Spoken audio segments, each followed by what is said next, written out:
Let's get started with talking about managing portfolio risk today. And at a high level, how do you think advisors should look at managing risk in today's environment with the markets where they are? I think they need to change their attitude around risk.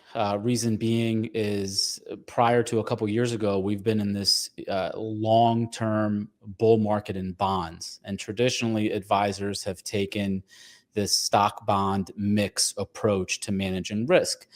And I'll tell you one thing, if it wasn't for the strong equity returns of the past couple years, people would probably be more pissed off about the bond performance. On some measures, you're looking at negative 3 and 5 year returns. Now, they've rallied some this year to make up some of that. But you take your traditional 60-40 or 50-50, these things that have helped historically reduce risk. It hasn't been the case. And the only reason people aren't up in arms is because of this really strong stock market returns.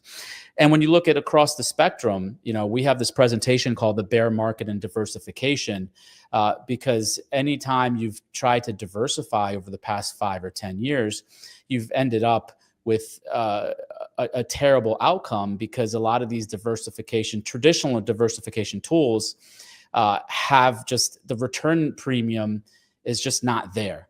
And so, yeah, you may reduce the risk a little, but in some cases, you're actually not even reducing the risk at all, but you're taking less return for that. And that's not a recipe for success. If you're going to take some risk off the table, you can't also completely destroy the return premium. At some point, it's not worth it anymore. So advisors are forced now to make a decision. Like, do you want to keep riding the 60-40 mantra of using bonds and stocks, or if that correlation continues to increase, will that not be a good fit going forward? So I think it's a big discussion for advisors to figure out how they want to diversify going forward.